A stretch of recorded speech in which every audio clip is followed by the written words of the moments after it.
Mhm. Heeh. Saya pertama kali tahunya dari dokter Pimprin. Mhm. Kan Oh beliau iya, sesama dokter anak ya? ya kurang lebih seperti itu.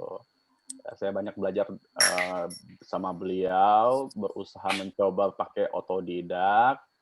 Ya jatuh bangun juga sih, Mbak. Karena saya tipikal yang high karbo sih kemarin. Jadi Gitu agak ya? sulit iya, jadi agak sulit memang. Sempat, seminggu, ya habis itu back lagi, ya gitu. Nah puncaknya itu, setelah saya belum tahu ketofastosis waktu itu. Yang saya tahu, dokter Pimpri ngasih tips-tips itu kan, tentang keto, terus setelah itu saya dapat protokol. Nah, protokol itu mulai saya, eee, baca juga dan melakukan otodidak sendiri sih. Tapi pertama kali tanggal 24 April 2020. Nah, karena memang iya, pas puasa. Iya, memang.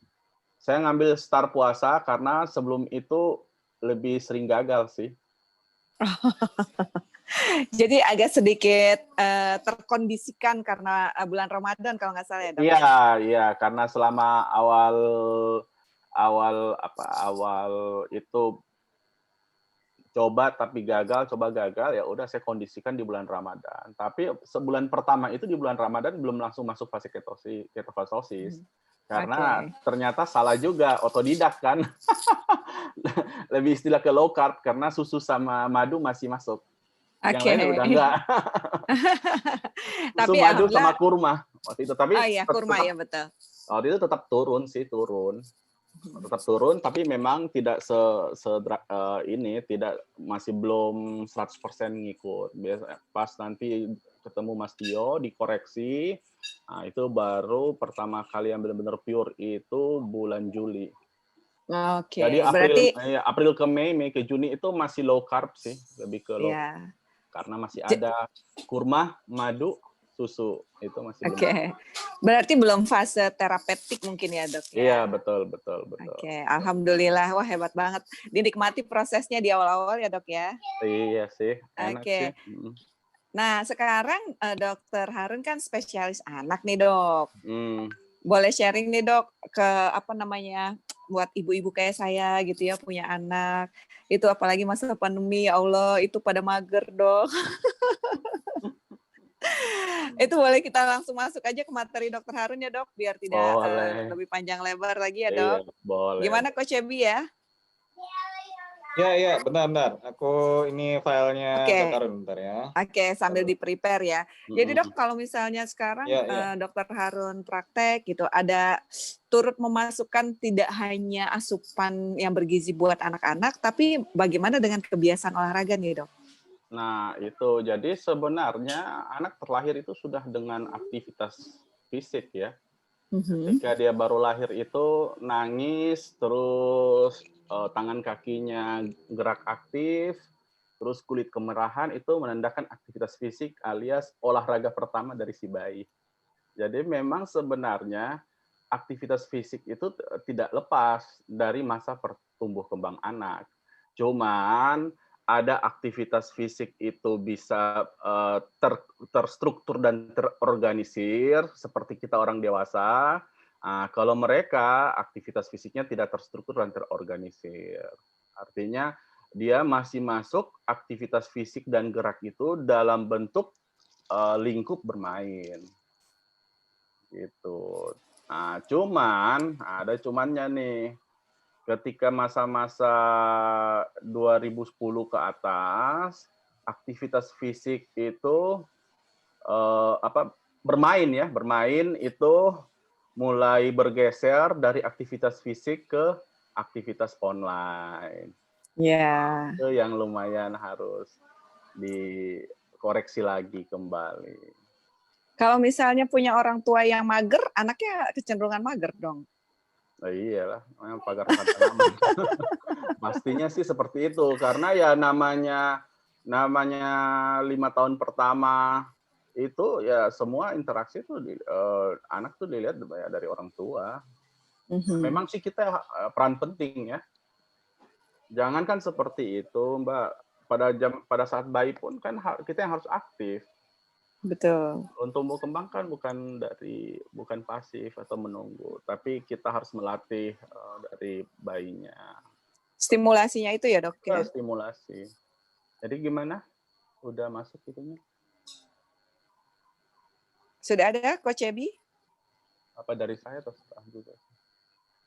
Mau Dr. Harun atau Coach Ebi yang? Bentar. Ini Oke.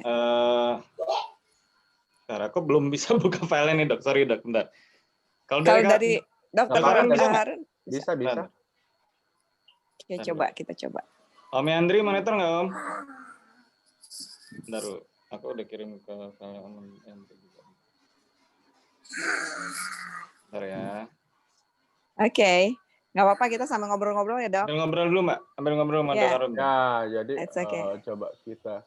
Filenya ada sih, kalau memang mau di-share, boleh. Iya. Kalau Dok Harun yang masuk bisa nggak, Dok? Dari PowerPoint-nya? Boleh. Bentar ya. Dr. Harun kan udah co-host ya? Udah co-host. Ya, kalau udah co-host berarti bisa. Iya, Dok. Coba kita lihat.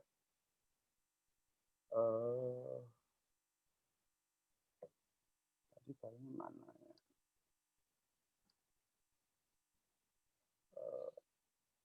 Ya.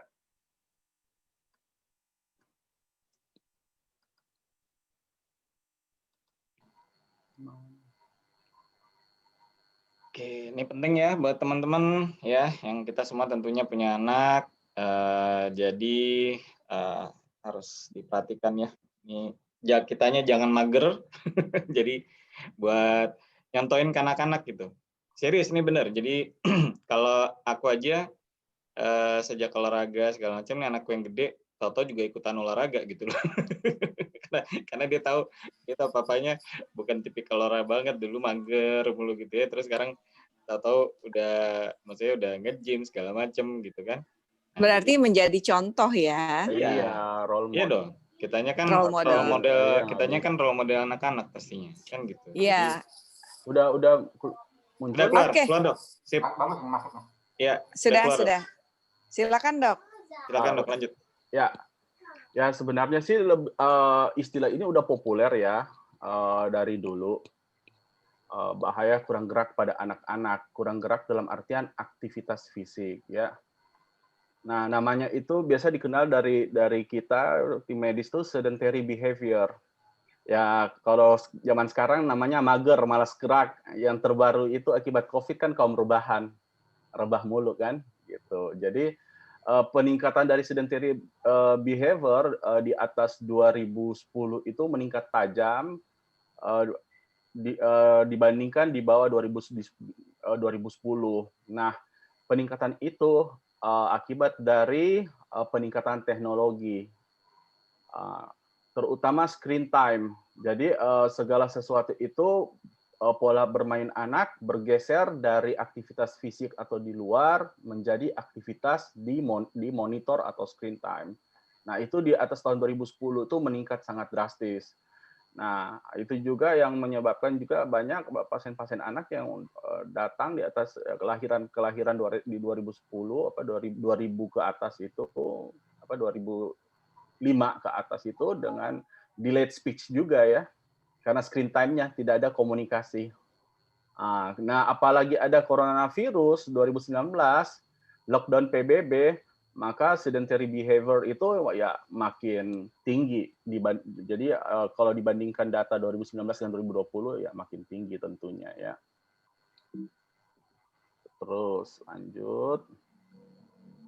Nah, dari WHO sendiri 1,6 juta siswa di 146 negara mengatakan 81%. Ini 81% ya.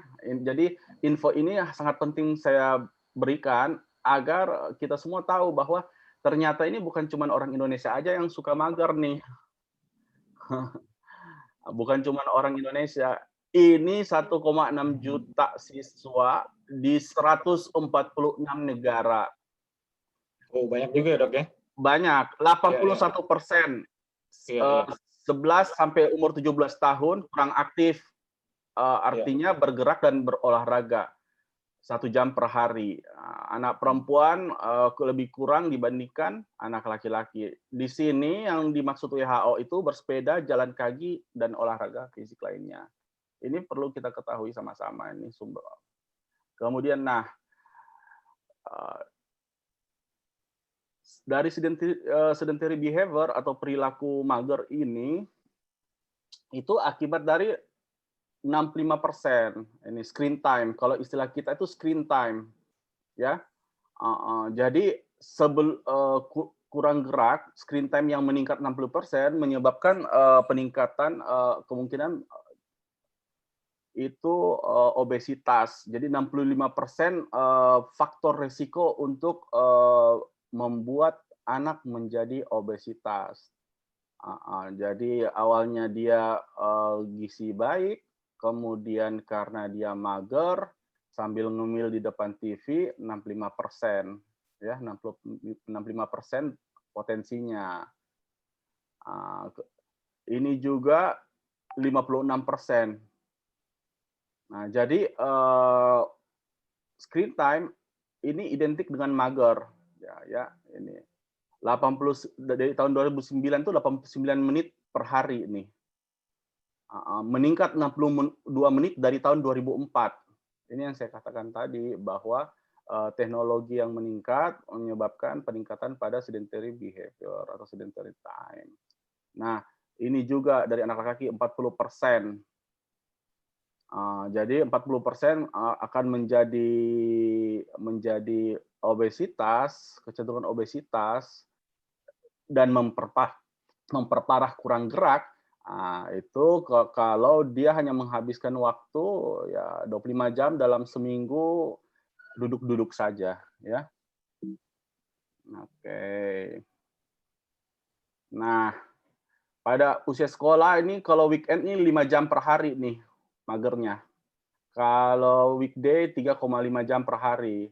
Nah, ini yang didata di Amerika, kemudian 86 remaja ini 30%, cuma 30%. Kalau di Amerika sendiri hanya 30% yang olahraga atau 47%. Sisanya itu ya 60% ya kaum rebahan. Nah, ini nonton TV, belajar dengan komputer, laptop, bermain video game, duduk-duduk. Nah, ini game online ini nih yang memperparah mager, ditambah dengan ya semuanya sekarang aktivitas online-nya. Nah, celakanya umur 0 sampai 5 tahun pertama kita orang tua sudah memberikan contoh teladan mager kepada anak-anak. Karena di atas tahun 2010 pun juga itu memang orang tua juga mulai menikmati teknologi ya. Nah, anak-anak di tahun awal atau umur di bawah 5 tahun itu 84% waktu bangun mereka tidak aktif. Kemudian sebagian besar anak-anak di tahun awal itu menghabiskan lebih dari 1 jam per hari dan melakukan kegiatan itu di bawah 2 tahun itu nonton. Ini sebenarnya yang sangat tidak direkomendasikan dan dilarang oleh Ikatan Dokter Anak Indonesia, apalagi terutama ibu-ibu yang anaknya mager, terus nangis, di tantrum, terus dipakai gadget untuk mengalihkan tantrum pada saat makan. Nanti ke depan jadi begini nih. Jadi ada laptop sambil mager nih. Itu karena apa? Karena dari orang tua di umur usia 0 sampai 5 tahun udah memberikan contoh, dan itu bagi mereka itu untuk agar anak-anaknya ya patuh ya. Salah satu bentuk itu. Nah, bahayanya apa sih kurang gerak? Yang paling pertama, obesitas tentunya. Jadi ada 2. Jadi kemudian atrofi otot hingga sarkopenia. Cuman untuk sarkopenia itu jarang ditemukan sama anak-anak ya. Kalau atrofi otot itu bersifat reversibel, sarkopenia itu irreversibel, susah untuk kembali ya. Nah, untuk ketika dia usia dewasa ya PJK dan diabetes. sama psikososial. Pada umumnya anak-anak yang mager atau kurang gerak ini keempat-empatnya dia dapat dan mengganggu tumbuh kembang secara umum khususnya gerak motorik kasar dan motorik halus. Nah, ini. Nah, atrofi otot ini bisa bisa dengan obesitas ataupun tanpa obesitas. Nah, saya bahas sedikit masalah obesitas karena ini kaitannya dengan penurunan massa otot. Jadi, kalau anak-anak itu identik dengan penurunan massa otot itu ada dua. Obesitas akibat kurang gerak dan malnutrisi akibat kebutuhan gizi yang tidak tercukupi. Kalau malnutrisi itu seperti kekurangan energi dan protein, istilah kita itu muscle wasting. Tapi itu tidak ada kaitan dengan kurang gerak. Dia lebih kaitan dengan kekurangan energi dan kekurangan protein. Seperti orang-orang yang gizi buruk. Istilah kita kwashiorkor dan marasmus, ya. Nah, kalau kita kaitkan dengan masalah penurunan massa otot, itu lebih banyak terjadi pada obesitas. Nah, jadi lemak tubuh yang tersimpan karena nggak kebakar ya. Kemudian bisa dilihat dari indeks massa tubuh, berat badan per tinggi badan pangkat 2. Biasanya kita dokter anak tuh menggunakan CDC 2000 untuk anak 2 sampai 20 tahun sesuai jenis kelamin. Untuk di bawah 2 tahun biasanya kita pakai WHO. Nah, anak usia di atas 2 tahun itu disebut overweight jika nilai IMT-nya sedang, untuk anak di bawah 2 tahun disebut overweight. Nah, nilai IMT itu ada skornya, kita lihat. Jadi setelah kita hitung IMT, kita nanti plot ke grafik. Kalau skor di atas 2 itu gizi lebih, kalau skor di atas plus 3 itu adalah obesitas. Plus 2 dan plus 3 itu sangat ada relasinya dengan kurang gerak yang menyebabkan massa otot berkurang. Contoh plotnya seperti ini. Ya, jadi misalnya taruhlah 25, kita lihat di sini indeks massa tubuh misalnya dia dapat 22, kita plot di sini umur 13 tahun masih range-nya masih normal. Atau tanpa grafik pun kita bisa lihat dengan menggunakan IMT seperti biasa. Nah, nih pola makan yang tidak sehat ini. Kalau ini kelihatannya sepertinya high karbo semua ya. Fast food, cepat saji, sosis, bakso, pizza, soft drink. Ini tinggi gula nih ya. Kemudian kurang aktivitas fisik atau sedentary behavior, dan ketiga memiliki genetik keluarga yang obesitas. Nah, disinilah sebenarnya kunci dari terjadinya secara umum ya. Terjadinya secara umum. Sebenarnya kalau pada anak, dia jarang ke arah jatuh ke sarkopenia, kecuali ada problem khusus, baik genetik ataupun memang ada cancer, kayak leukemia dan apa. Biasanya anak itu lebih ke hanya sekedar atrofi otot. Jadi atrofi otot itu belum tentu sarkopenia, tapi kalau sarkopenia itu jelas sudah atrofi otot. Nah, sebenarnya hubungan antara obesitas dengan atrofi otot itu sangat kental, kita lihat ya. Jadi metaboliknya rate ini sedentary behavior atau kurang gerak, physical activity menurun, akhirnya metaboliknya rate-nya menurun, seks hormonnya menurun. Ketiga hal tersebut menyebabkan akumulasi pada visceral fat, ectopic fat, dan menyebabkan insulin resisten. Ini kan merupakan gejala sindrom metabolik.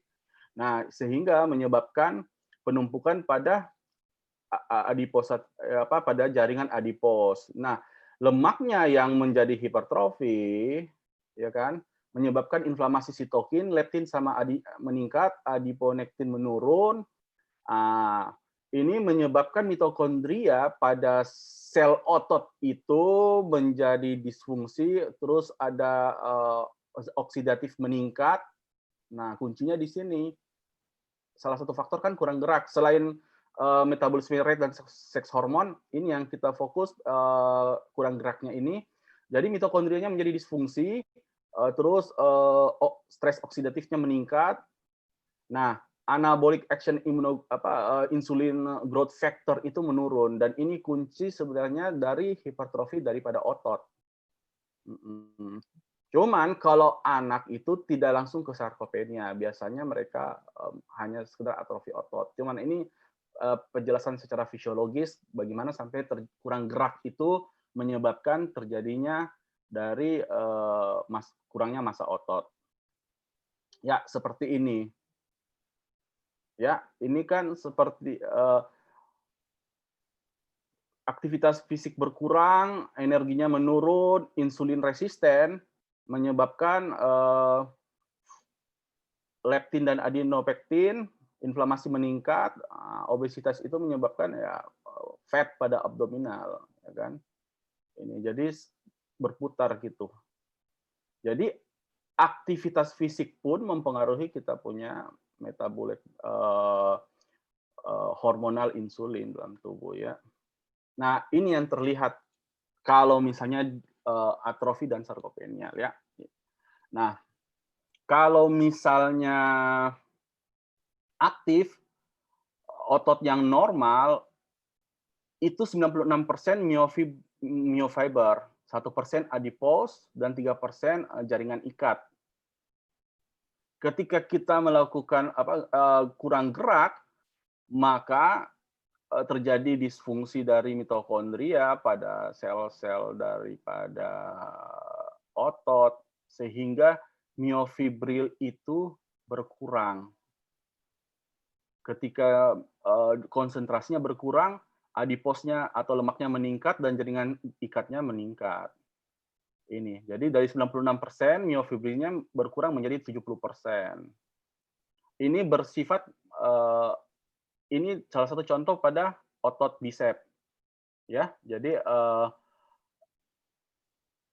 ini akibat dari kurang gerak. Jadi pengurangan myofibril. Kalau misalnya di sarkopenia tidak hanya myofibril, tapi satu sel otot yang berkurang.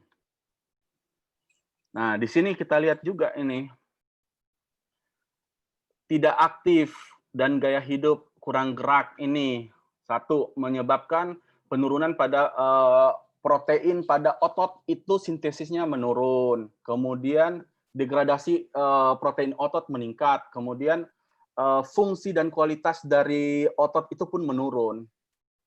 Nah, ketiga hal tersebut menyebabkan massa daripada otot rangka itu berkurang, diiringi dengan kekuatan dan fungsinya melemah. Ini kita lihat dari ini, inactive and sedentary lifestyle.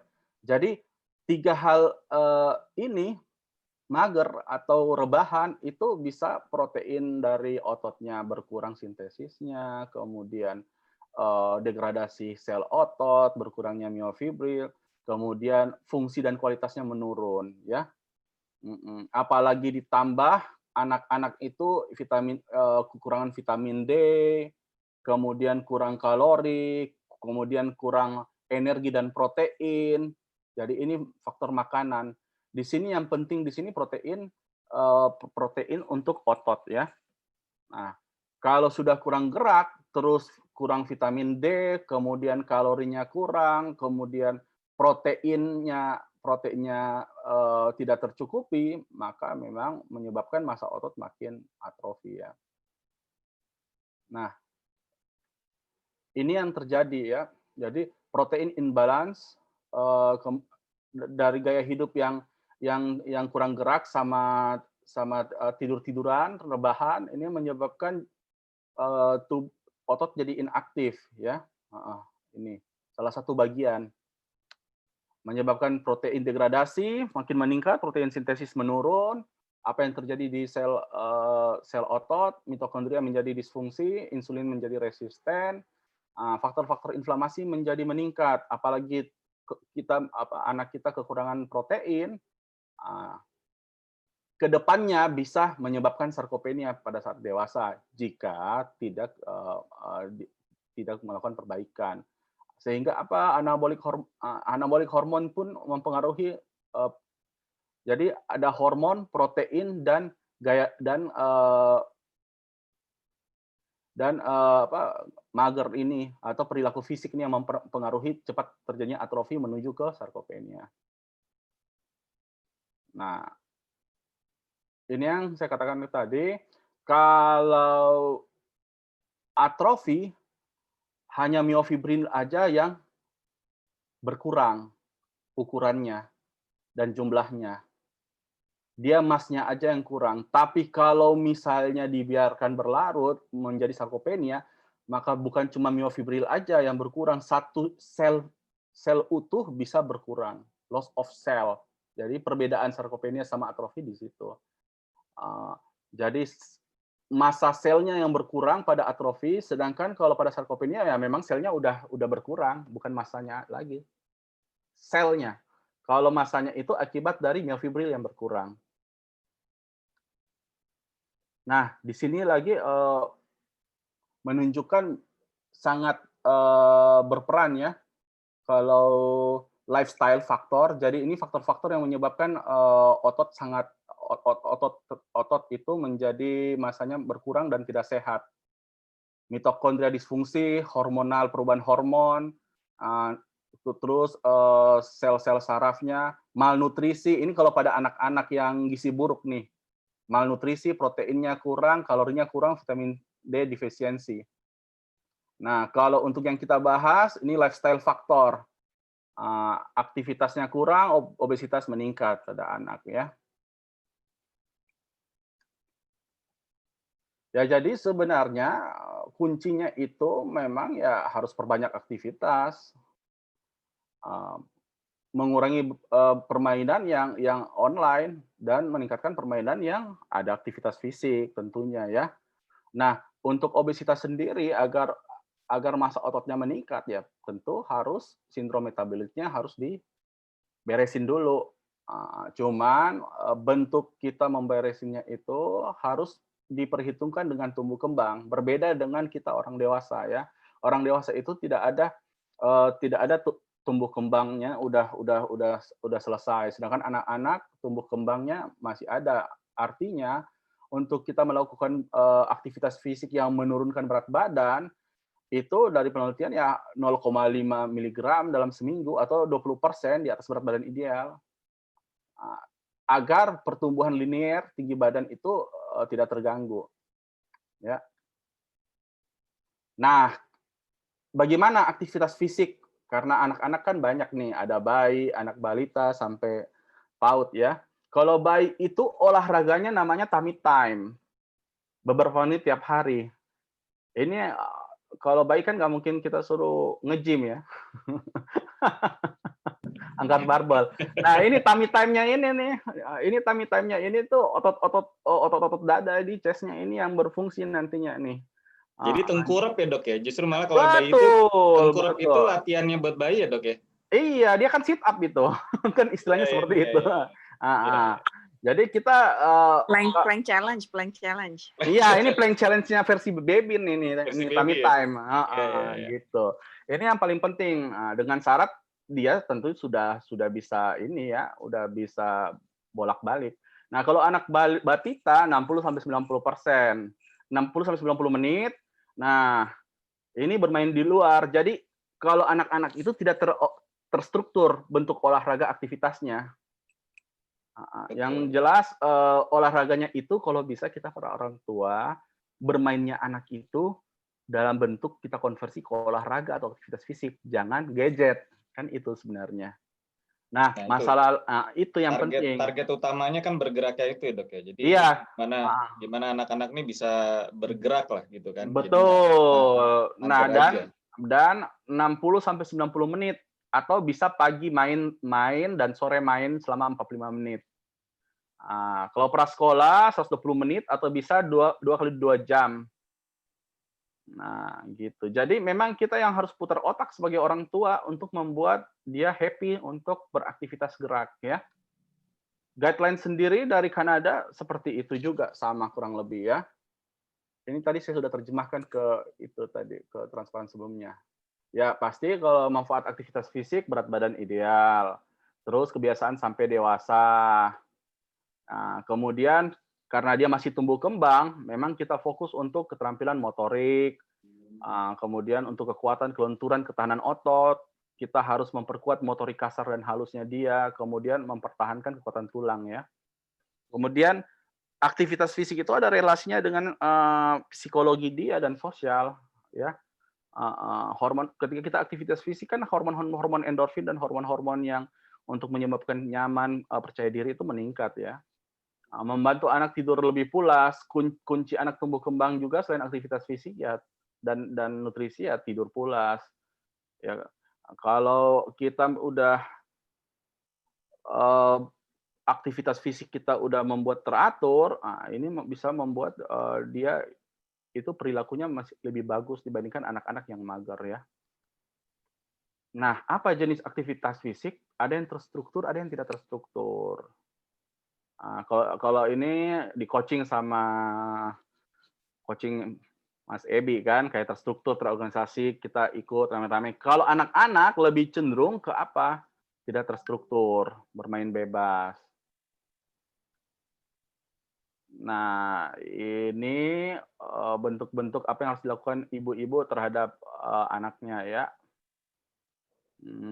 Jadi lebih baik kita melakukan aktivitas fisik daripada ya membaca dan apa segala macam.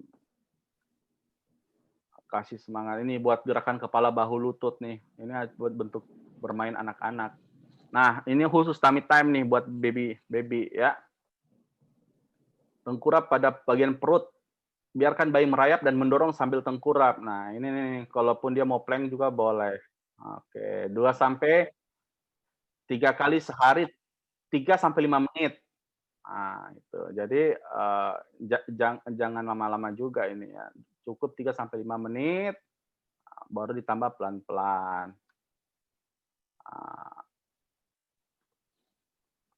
Nah, ini untuk membuat dia lebih lebih happy ya kita kasih ini beberapa mainan. Jadi kita taruh mainan jauh itu untuk bermain itu sebenarnya fungsinya untuk melatih otot. Jadi dia maju, merangkak, merayap untuk mengambil mainan itu ya memang aktivitas olahraga itu otot ya. Nah, pada saat tengkurap harus kita perhatian ya, harus jaga. Dari tengkurap itu berbaring di atas perut selama beberapa saat, bermanfaat untuk melatih kekuatan otot leher, punggung, dan perut. Ini back dan tricepsnya nih ikut nih sama abdomen ini bagus nih, sama trapezius. Itu kan. Kemudian, nah ini di atas 6 bulan, ketika memang kekuatan kepalanya udah bagus dan bisa berbalik ya. Jangan sampai sebelum waktunya kita kasih tengkurap nih, karena ada bahaya seperti sudden infant death syndrome sama sleep related infant death ya. Bayi diletakkan pada posisi tengkurap itu harus dalam keadaan diawasi. Ya. Nah, rekomendasi bayi diposisikan terlentang setiap kali tidur sampai umur setahun. Kalau sudah setahun boleh ya. Kemudian ini fungsinya agar tidak tersedak, tidak sesak. Ya, kalau bayi usia 1 tahun umumnya dapat berguling dari posisi tengkurap menjadi terlentang itu udah boleh ya. Nah ini sesudah latihan pasti minum air, minum cairan ya. 200 sampai 250 cc, lakukan pemanasan sebelum olahraga dan gunakan pelindung seperti helm untuk mencegah cedera. Nanti konsultasi ke dokter dan ya konsumsi makanan bergizi. Nah, ini contohnya skill-skillnya nih. Jadi bentuk olahraganya anak-anak itu ya bermain. Ini untuk balance dan koordinasi nih. Kok ini sepeda itu untuk koordinasi dan balance. Ini contoh-contoh running, kicking. Jadi kita bisa sebenarnya menggunakan rumah kita untuk sebagai aktivitas. Rumah 2 lantai, dia naik turun, kayak kita step up ya, coach. Latihan step up kan bener. gitu. Iya. Kalau udah tangga lebih enak itu. Nah, Iya, betul. Betul, seperti itu. Jadi sebenarnya bagaimana kita ngakalin ini namanya fitness di rumah Di ini rumah, tanpa betul. menggunakan alat Iya, dengan versi anak-anak dalam bentuk konversi bermain, ya iya betul. gitu.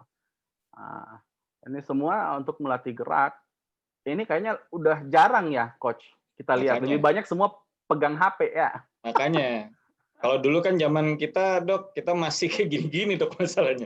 Kalau sekarang kan Iya, anak-anak zaman sekarang ini kayak gini-gini, kita ngelihatnya aja, aduh udah jarang banget gitu ya. iya. Kita Nah, kan tinggal interpretasi aja. Kalau anak-anak ngejar layang-layang ya itu namanya latihan kardio kan gitu. betul. Kalau anak-anak tarik-tarikan sama sama temannya tarik tambang ya itu kan pull and over tuh Iya, olahraga kan. betul. Jadi semua itu kita bisa menerjemahkan, Pertimbangan. Makanya menerjemahkan kalau ke dalam kalau lihat fitness. di era sekarang ini ya agak gimana, Dok, yang ngenes juga gitu. Maksudnya kalau emang nggak banyak Makanya kan gerak anak-anak ini. nah obesitas meningkat, massa otot menurun. Nah, ini dribbling ball, skipping. Ya, ini kan masa-masa waktu kita ini ya, tahun 90-an ini. Iya, betul. Heeh. Ini palingan mereka dapatkan sekarang hanya di tempat fitness. Kan ada tempat-tempat fitness khusus anak-anak sekarang, Iya, ya. iya. Udah jarang untuk rumah. Oke, ini latihan menulis udah selesai. Siap, siap. Yang penting itu summary-nya satu memang perlu gerak aktif pada anak, tapi disesuaikan dengan usianya, baik dalam bentuk gerak aktivitas dan waktunya disesuaikan agar tidak menyebabkan atrofi otot kan intinya itu. Oke, ada pertanyaan? Saya kira sudah selesai. Oke, thank you Dok.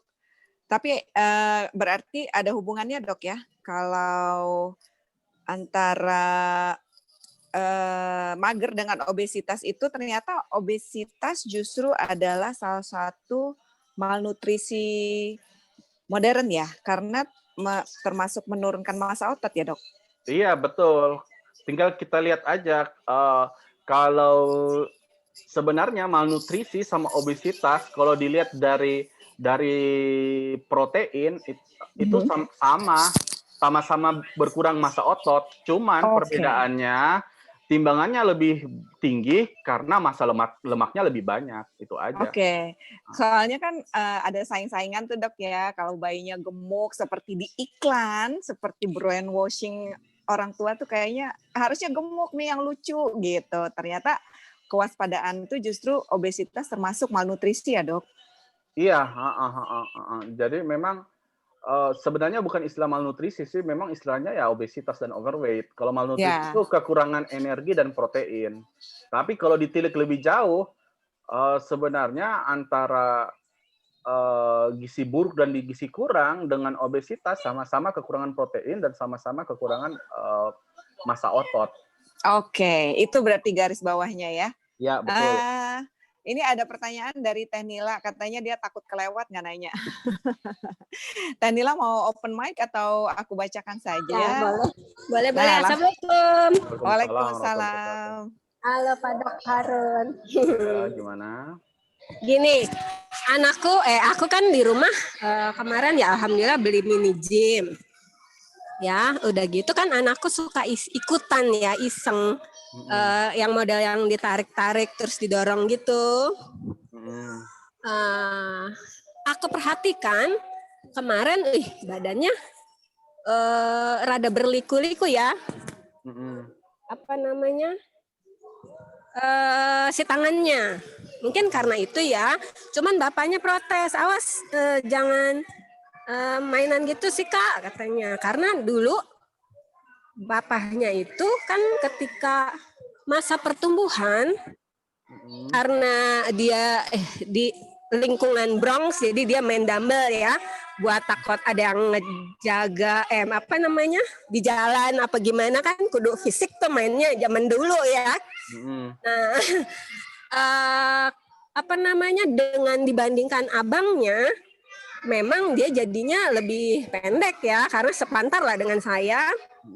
Kakaknya tinggi banget, 170-an lebih dapat lah ya, 180 mungkin dia. Nah dia khawatir nggak usah ikut main gitu-gituan lah katanya. Takutnya jadi nggak tinggi gitu. Sebenarnya enggak. Nah, tapi si otot sih sampai sekarang jadinya tebal ya, walaupun udah nggak latihan. Itu gimana tuh Pak Dok? Untuk ketinggiannya?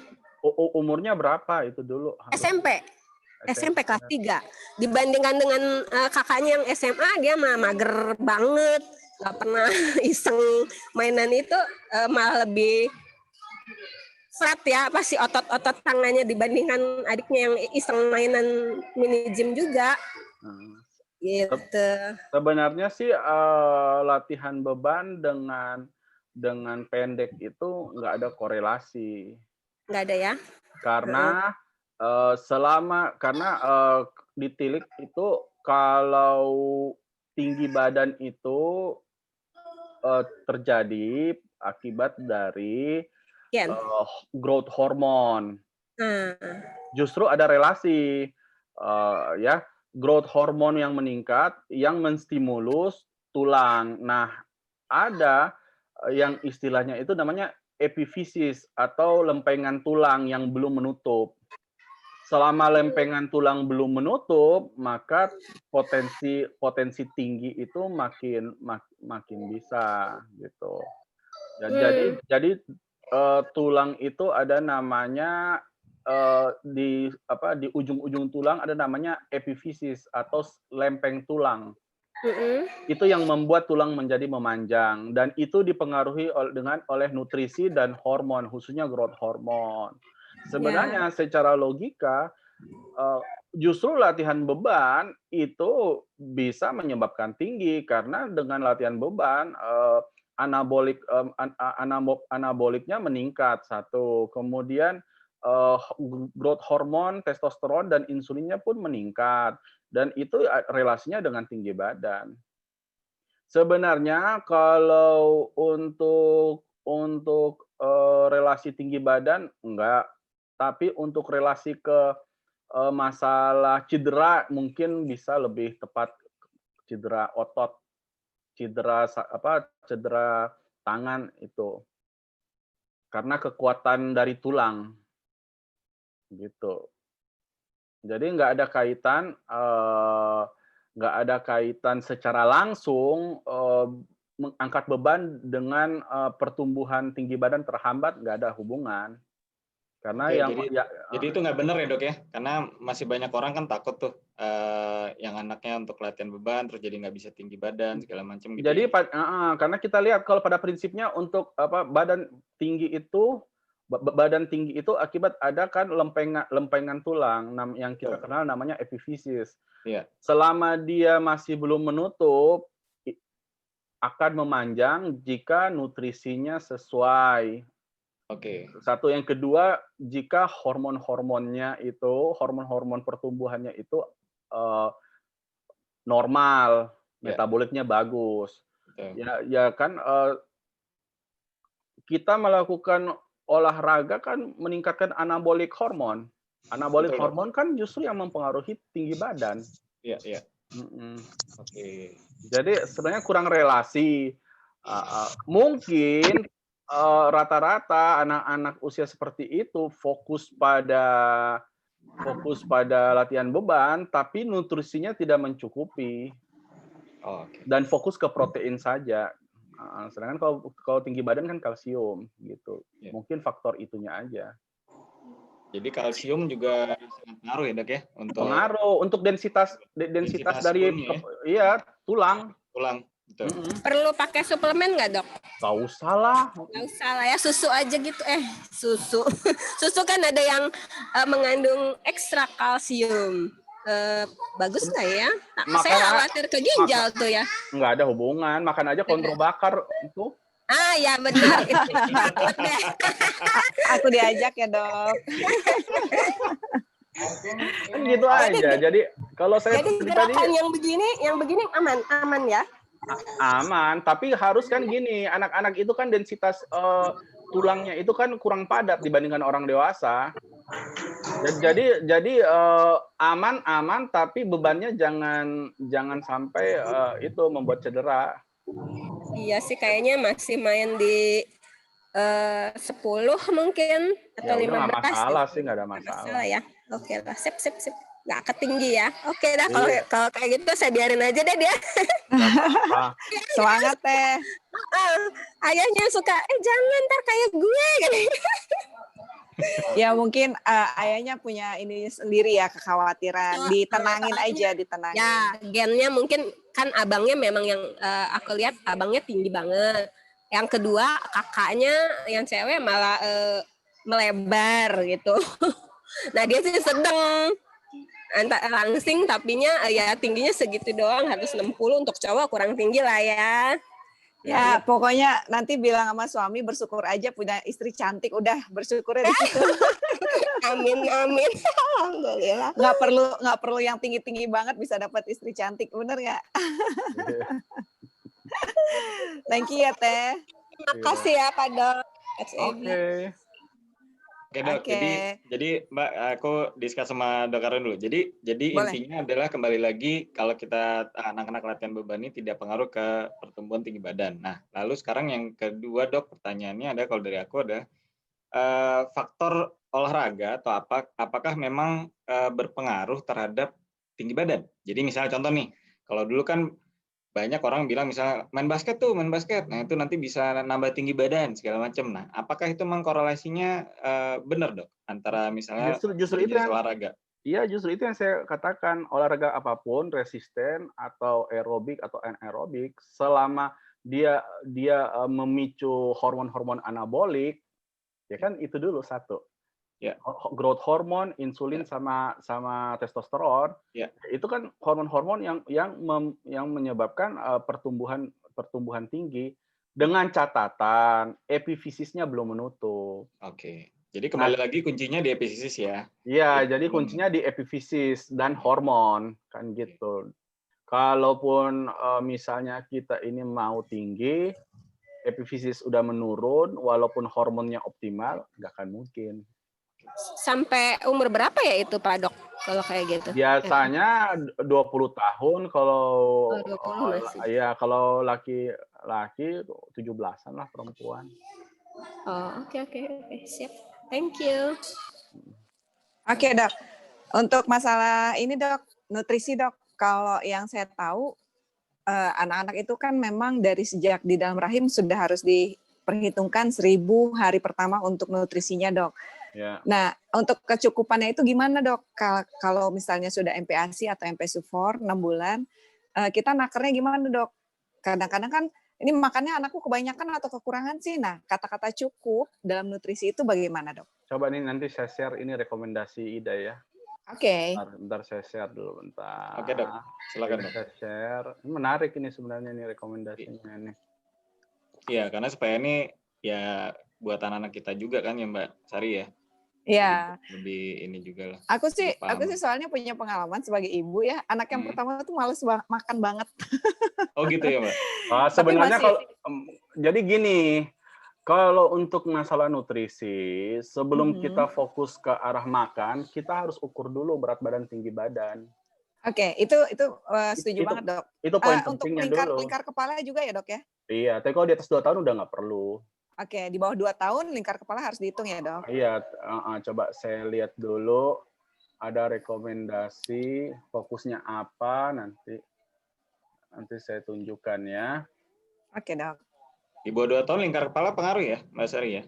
Iya, jadi aku begitu menjadi konselor ASI, aku baru tahu kalau misalnya di Indonesia hanya ukur berat badan dan tinggi badan. Seakan-akan ibu-ibu tuh balepan, anakku tinggi loh, anakku berat loh, anakku gemuk. Yeah. Sedangkan lingkar kepalanya tidak diukur progresnya dari kecil, dari lahir sampai usia 2 tahun itu apakah lingkar kepalanya stagnan atau ada progres. Iya, karena apa? Karena kita itu nggak notice terhadap jumlah massa otak, sedangkan itu kan lingkar kepala itu hubungan dengan massa otak. Dan memang sih di negara Indonesia 80% anak ada kekurangan lemak, 80%. Makanya ya? ada penelitiannya, Mak. Oh gitu. Makanya saya share screen dulu ya. Iya, silakan, Dok. Nah, ini panduannya. Udah lihat? Oke, keluar, Dok. Sudah keluar. Oke, jelas, Dok. Kalau saya turunin bisa ya? Bisa kelihatan. Bisa. Kelihatan, Dok. Ini. Jadi yang dibutuhkan, saya langsung ke nutrisinya ya. Iya. Oke.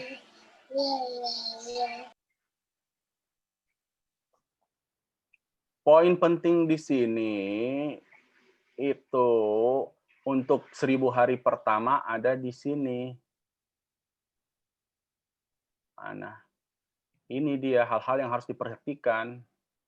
Jadi fokusnya itu ke protein hewani sejak 6 bulan, telur daging ikan, minyak, mentega, santan, hindari buah, apalagi di jus, hindari yang kadar, kalau lemak tinggi, ini yang saturated yang kayak margarin. Lemak trans ya? Lemak trans. Pemanis, penyedap rasa, madu. Ini madu kan gula, hindari di bawah setahun. Dalam artian apa? Artian apa? Memang kalau 2 tahun pertama itu fokusnya di protein hewani sama lemak. Kenapa protein hewani sama lemak? Karena 60-80% fokus di 2 tahun pertama itu adalah pertumbuhan otak. Oke. Ini hanya melanjutkan dari komposisi ASI. ASI sendiri 60% lemak, 30% karbo, sisanya protein. Jadi memang fokus utama 2 tahun pertama itu, golden period itu adalah otak. Itu satu. Terus kalau untuk takarannya,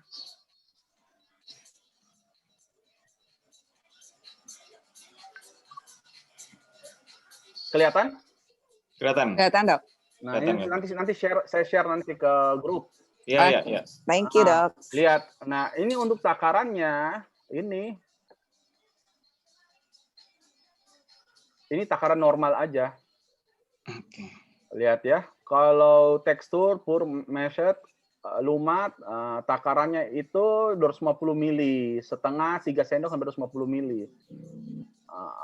Kemudian setengah mangkuk untuk ukuran 250 mili nih kalau 9 sampai 12 bulan. Kalau 12 sampai 23 bulan ini 3/4 hingga penuh. Ini kembali lagi yang harus diperhatikan protein. Kalau yang terbaru ini saya dapat protein hewani ya. Karena protein hewani itu kemarin saya dapat seminar ilmiah, protein hewani itu bioavailabilitasnya itu 20 kali lebih kuat untuk diserap dan digunakan tubuh dibandingkan dengan nabati. Nabati ya. Oke, noted, Dok. Good. Jadi ya kalau nabati mungkin lebih cenderung mengganggu dan membebani ginjal ya karena tidak terserap dan tidak digunakan. Oh, I see. Jadi memang ya fokus kita ya di protein hewani sama minyak, mentega, santan. Iya. Kecuali yang trans fat ya. Kalau ini yang dimaksud di sini ini trans fat, kadar lemak. Ini dikeluarkan dari UKK Nutrisi Penyakit Metabolik Ikatan Dokter Anak Indonesia tahun 2018. Oke, Dok. Jadi sebenarnya juga sama aja kayak keto juga ya, Dok ya. Karena itu kan artinya low carb rekomendasinya semua. ya. Rekomendasinya kan. Iya, karena memang saya lihat di sini yang lebih fokus itu kalori sama protein ini. Yes. Yang penting protein kalorinya mencukupi. Di sini kan tidak dibahas yang lain.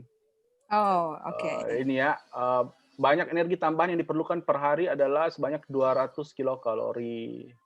Kan? 200.000 berarti ya, Dok? 200 kilokalori per hari. Ya, tambahan empasi di luar ASI ya. Iya.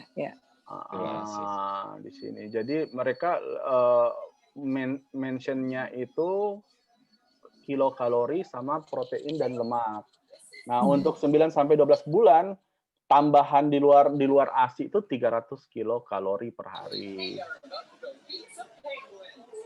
Ya, gitu.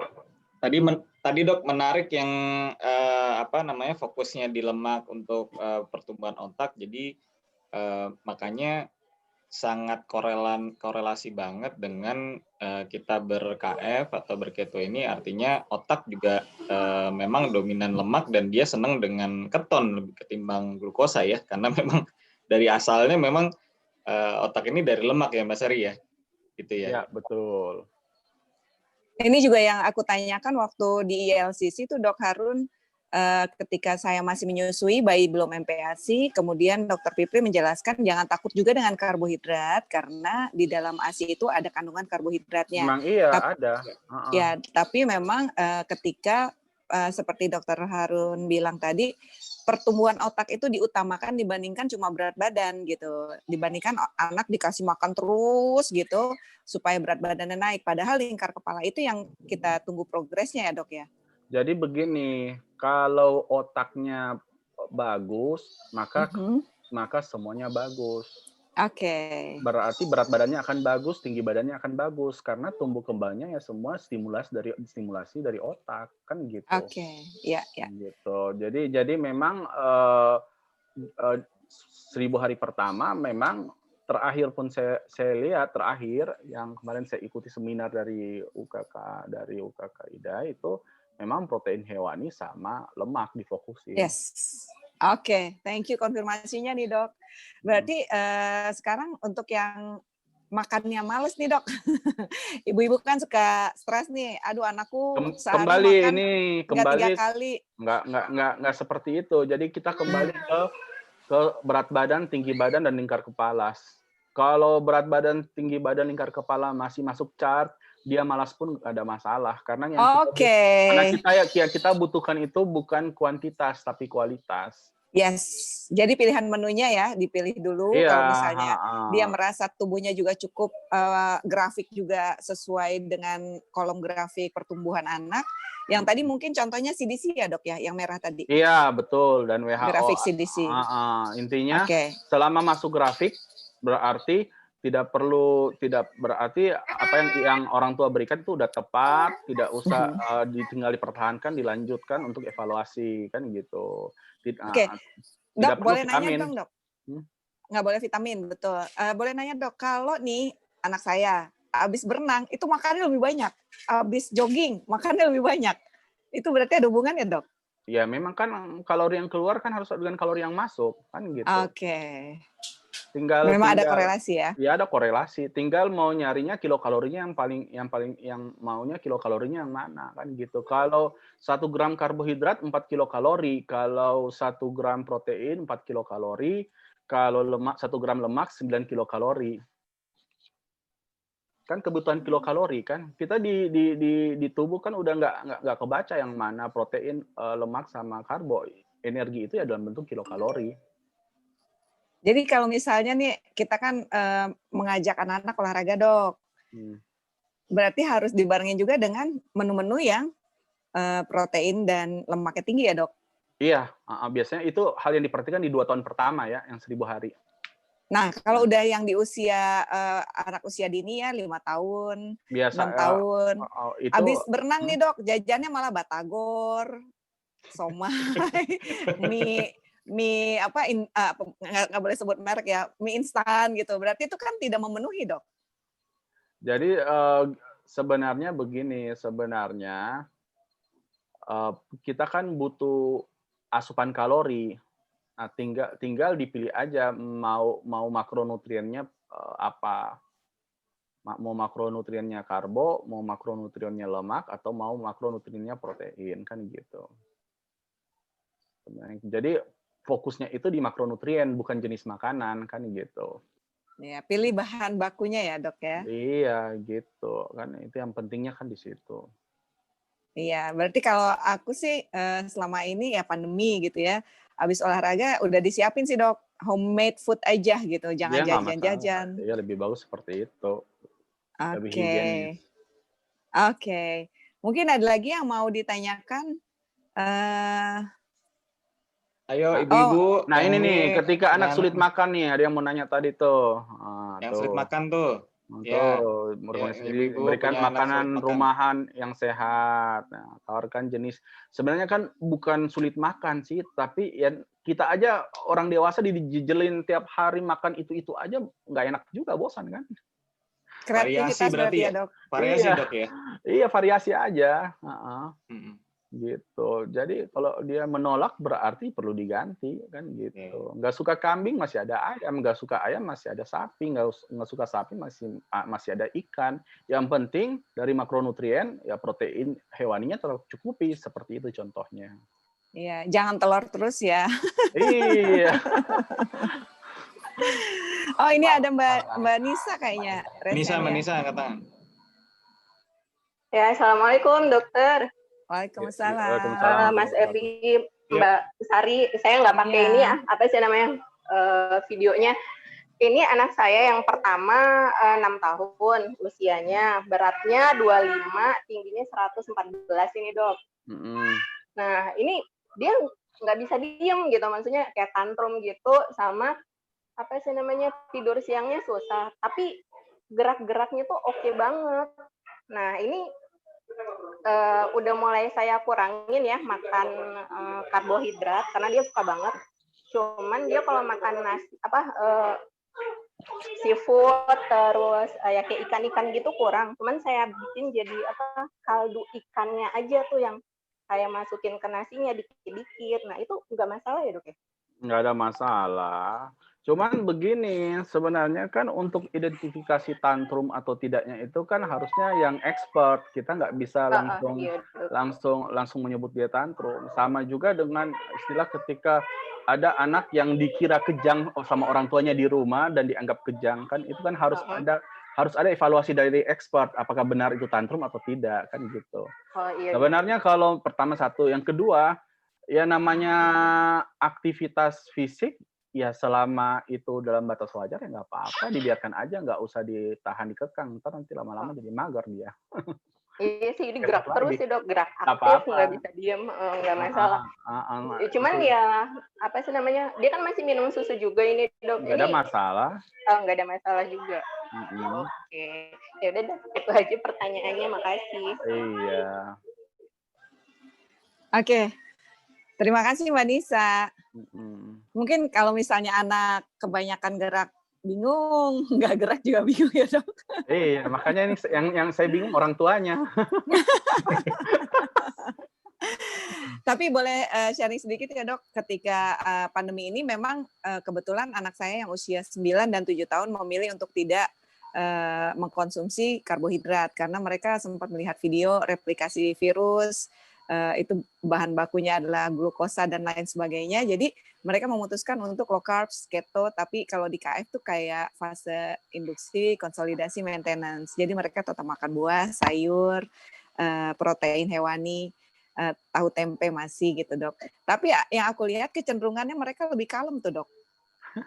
Jadi gini, kalau masalah ada hubungan dengan sugar rush atau gimana? Karena anak saya kalau sempat minum susu gitu ya, susu kemasan di atas jam 7 malam, itu muter sampai malam. Itu sugar rush atau gimana dok?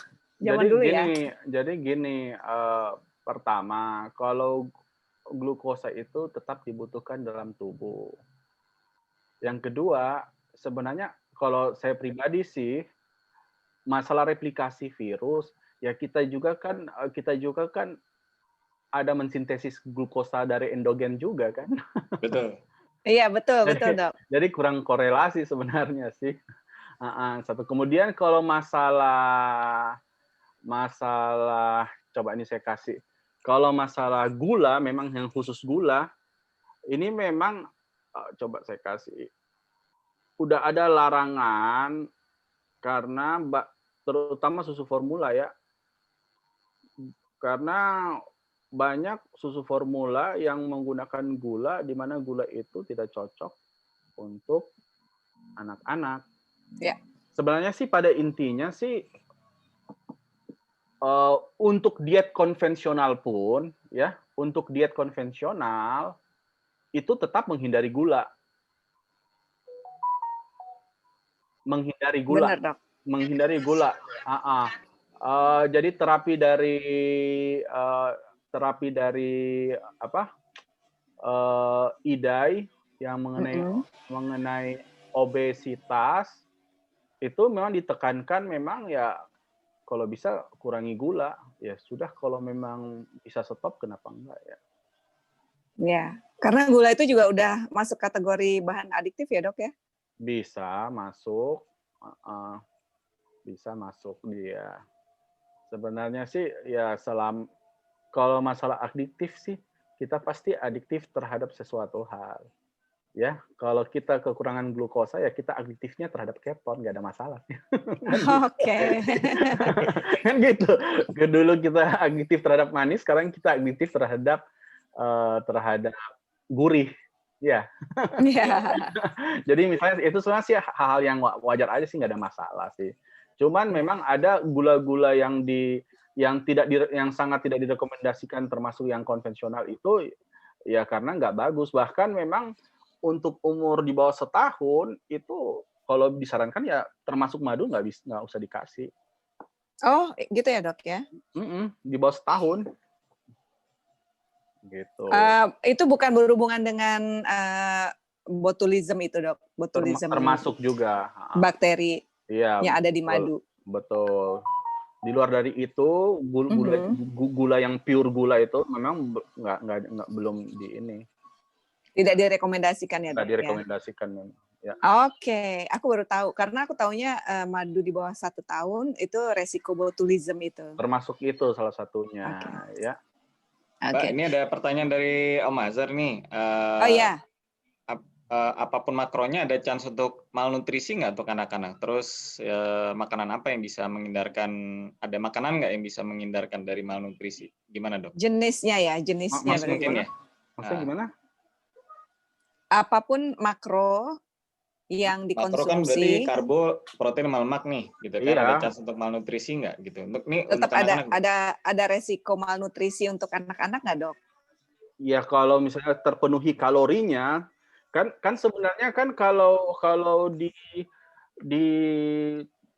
yang dibilang itu kan KKP, kekurangan energi dan protein, kan gitu.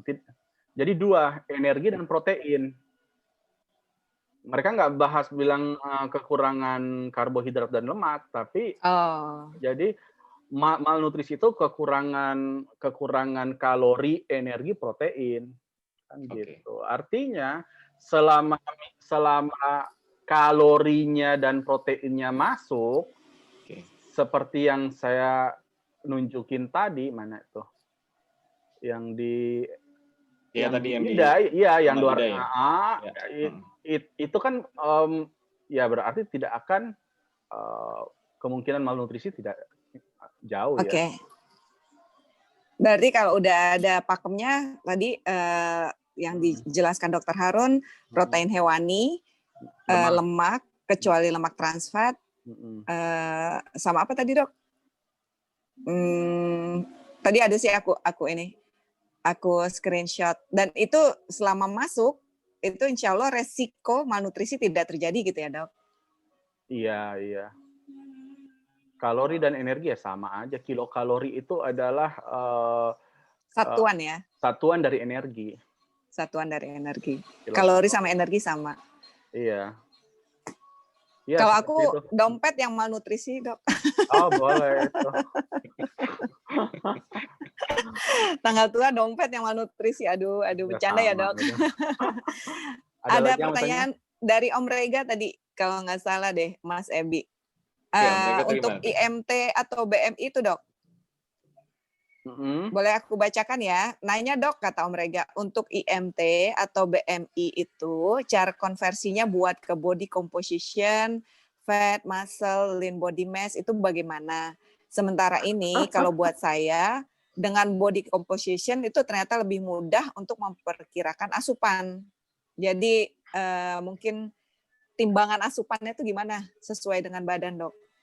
Itu kan kalau yang BMI itu sama chart itu hanya tidak detail. Kalau yang diminta sama Mas itu ya ke Gold Gym atau Fitness First, tinggal timbang aja kan ada itu. Ke Mas Ebi berarti ya? Ke Mas Ebi aja. Kalau perhitungan secara langsung sih nggak ada. Dan subjektif. Biasanya kita ngukurnya itu kalau di anak-anak itu massa otot ya lingkar ini, LLA, lingkar lengan atas, atau pakai ini berapa apa namanya, berapa senti.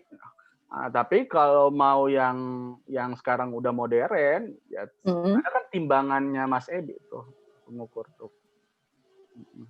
Nebeng sama Mas Ebi. Iya.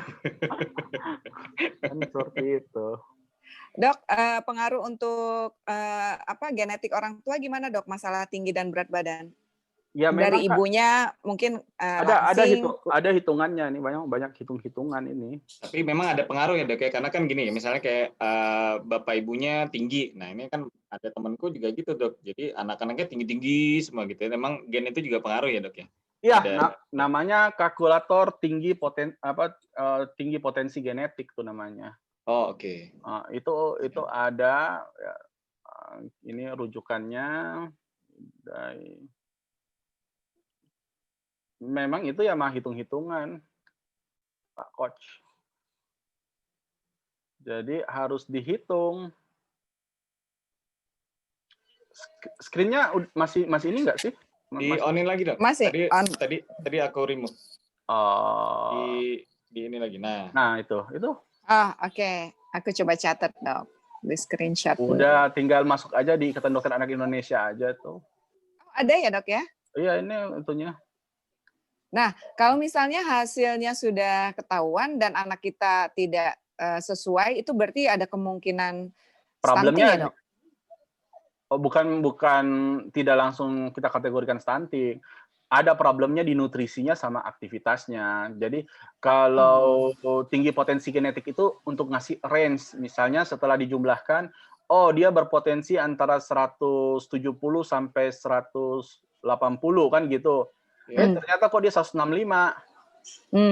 Berarti udah dikasih wadah tapi tidak dimanfaatkan kan gitu. Berarti problemnya di nutrisinya dan aktivitas. Nah, kalau mau dibilang dikonversi ke stunting, enggak juga. Kalau perawakan pendek itu belum tentu stunting. Kalau stunting pasti perawakan pendek.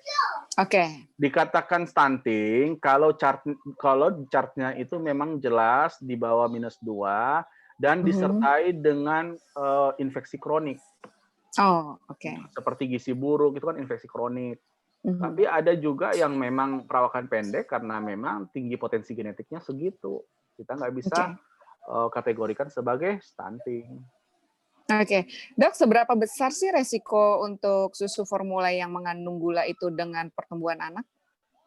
Dia sebenarnya mengganggu metabolisme tubuh sih. Kalau saya pribadi, kalaupun masih mau yang konvensional, mendingan real food aja. Ya, dalam artian real food itu saya nggak pernah rekomendasi merek susu. Kalau mau ya silakan beli aja di peternak susu sapi, dimasak, minum. Kalaupun kalaupun alergi, dan memang kita alergi karbohidrat sapi ya, laktosa ya, cenderung sampai dewasa, ya tinggal dikonversi aja, beli susu kambing. Susu kambing untuk alergi lebih minim dibandingkan dengan susu sapi. Gitu. Kalau saya pribadi coba ada ya itu. Tidak merekomendasi memang susu formula. Coba saya lihat dulu ya, kalau ada di sini saya bisa share. Oke, Dok. Itu jadi ada penelitian yang mengatakan 98% susu formula yang beredar di dunia itu mengandung gula-gula yang tidak bagus untuk anak di bawah umur 2 tahun. Itu penelitian internasional. Penelitian internasional ya? Iya. Makanya coba saya lihat dulu, ada nggak? Saya masih save nggak itu? Kalau masih save, saya bisa kirim. Berarti serem juga ya Mbak Sari ya? Susu formula. Iya, karena kayaknya produsen susu formula udah brainwash gitu ya. Iya. Sebenarnya bukan cuma susu formula, sebenarnya semua yang dikalengin, dikardusin, itu pasti ada pengawet. Dan biasanya kalau ibu-ibu kan tahu kan, kalau pengawet makanan kan gula. Benar nggak? Iya. Betul, Dok. Sedangkan MCT aja di luar ini ya, di luar topik, MCT oil aja ketika dibuat jadi bubuk harus terpaksa pakai maltodextrin. Ya. Iya. Jadi nggak murni lagi ke oilnya. Saya baru baca tadi.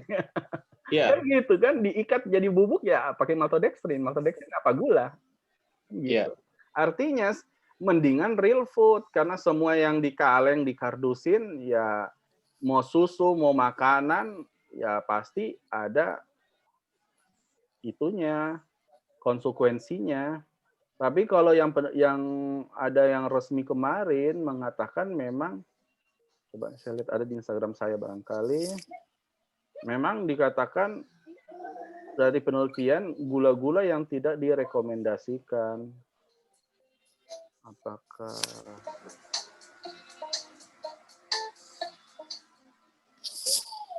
Oke, wah mungkin ada nggak nemu. pertanyaan ya. Nggak apa-apa sambil Dokter Harun ini. Nah, munculnya ada Teh Cika, katanya enzim laktas paling abundant di usia Mimi ASI, 1-2 tahun kalau nggak salah. Gimana? Iya. Teh Cika nih, Teteh Siska bilang karena enzim laktas dalam pencernaan semakin berkurang untuk mencerna laktos. Enzim laktas paling abundant di usia Mimi ASI 1-2 tahun kalau nggak salah. Makanya tidak perlu laktas tidak perlu susu lain, ASI cukup karena itu yang paling fisiologis. Yes. Kan gitu. Kalau udah zat hidup yang diciptakan Tuhan kayaknya nggak ada tandingan lagi ya, Dok ya. Iya, gitu. Oke, Coach Ebi mungkin ada yang nanya lagi sambil Dokter Harun mencari datanya. Ya, mengenai teman-teman kalau ada yang mau tanya, nih mumpung ada Dok Harun, kayak kemarin kayak mau nanya banyak begitu dari Zoom kayak diem gitu. Grogi. Soalnya udah bentar lagi udah mau praktek jam 10. Iya, ini saya mau pamit bentar lagi. Iya. Ya, teman-teman yuk yang mau tanya nih terkait sama buat anak-anaknya. Mungkin Coach Ebi bisa sharing juga waktu gaya hidup sedentary ya. Gimana dulu makannya, tidurnya, Coach Ebi?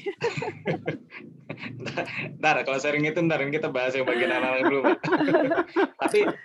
Tapi menarik sih, Mbak. Jadi artinya kembali yang tadi kalau aku highlight dari penjelasan Dok Harun, artinya contoh misalnya otak benar-benar fungsi dalam pertumbuhan itu lemak yang utama. Nah, itu makanya kenapa pada saat kan ada penelitiannya. Jadi pada saat orang udah ketosis ya, justru otak itu lebih senang keton ketimbang glukosa, Mbak. Nah, gitu. Jadi emang secara naluriahnya memang otak kita itu memang lebih senang dengan keton gitu. Nah, ketimbang glukosa karena memang sejak bayi pun gitu kan. Nah, makanya bayi pun kan kondisinya lahir dalam kondisi ketosis kan sebenarnya kan. Nah, otak juga sama. Highlight dari penjelasannya Dok Harun adalah yang aku bisa ambil adalah memang nutrisi yang utama segala macam juga emang harus diasapnya di bagian lemak dulu gitu.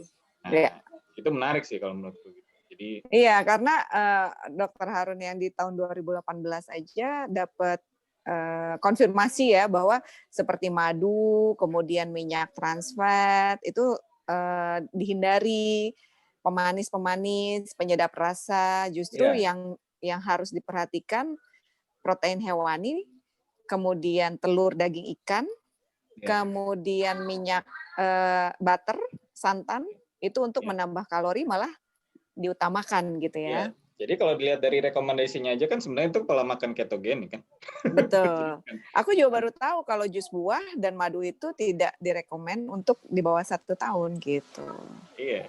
Nah, jadi kan kalau bicara ini ya sama aja fitrahnya kita ya memang manusia. Iya, fitrah manusia kan seperti itu. Jadi bukan hal yang bukan yang aneh gitu. Misalnya pola makan ketogenik atau terutama di ketofastosis gitu kan. Ya memang seperti itu kan gitu. Jadi ya memang kita secara naluriahnya emang harus seperti itu.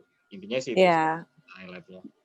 Dan kita juga harus meruntuhkan gaya hidup kita yang sekarang udah semua serba instan, semua ada di kaleng, semua udah ada dikotakin. Iya, betul. Kembali lagi untuk real food-nya itu, cari sumber makanan yang sealami mungkin. Mbak, ini ada pertanyaan dari Manisa lagi nih, kalau susu bubuk sama susu UHT bagusan mana? Gimana, Dok? Susu UHT sama susu bubuk? Ya, kalau bubuk itu berarti ada penambahan pengawet sih. UHT dipasteurisasi gimana, Dok? Ya nggak ada masalah sih. UHT kan seperti kalau kita beli susu dari peternak sapi terus kita didihkan sebelum kita minum kan itu kan sama aja UHT kan. Nah, kalau High misalnya nggak mau, temperature. ya kalau nggak mau susu, gantinya pakai apa, Dok? Gimana? Kalau nggak mau minum susu, gantinya pakai apa, Dok? Pakai daging aja kan. Susu juga kan bisa apa yang ada di susu ada juga di daging. Oh gitu ya, Dok? Konversi kalau mau dilihat dari kandungan kan konversinya bukan antara minuman makanan tapi kandungannya. Masa susu mau diganti dengan ngopi? Kan beda. Kalau ngejar kalsiumnya gimana, Dok? Ya itu dari daging lebih bagus. Daging dari hewani ya? Iya, dari hewani, daging sama itu biasa kondroitin biasanya itu. Makanya makan itu soto kondro bakar. Hanya salah satu contohnya. Itu kan tinggi kalsium di situ, tulang. Oh iya betul, tulang Kaldu ya, Dok ya. bisa. Iya kan gitu. Oke. Kalau nggak mau susu, misal mau ganti susu ya kaldu sapi, kaldu kambing. Nggak ada masalah. Ya, silakan Mbak Be. Saya sedikit punya pengalaman di. Agak sedikit bergema, Mbak Be. Agak dekat mic. Mbak Be, suaranya silakan, Mbak Be Sidik. Saya sedikit punya pengalaman di pabrik ini pengolahan susu ya di pabrik. Wah, ini dia nih saksi mata. Ya. Jadi semua susu itu yang diolah baik dia itu yang bubuk maupun yang namanya pasteurisasi atau apapun jenisnya. Itu ada istilahnya kalau kita dari fresh milk atau dia susu yang sudah dipisah kayak NSK di dalam susu dipisah itu ada namanya proses standarisasi. Nah, di dalam proses standarisasi itu kan ada ini kelasnya di dalam industri ya. Apa untuk anak, dewasa, orang tua, lain-lain. Itu yang harus dipenuhi. Jadi tambahan-tambahan apa yang menurut industri itu cocok ini ditambahkan selain dari bahan pengawet itu tadi. Kalau susu bubuk ya yang biasa kami pakai dulu itu berupa gas daripada ini apa namanya itu LPG, saya lupa nama unsur gas saya lupa tapi gas gitu.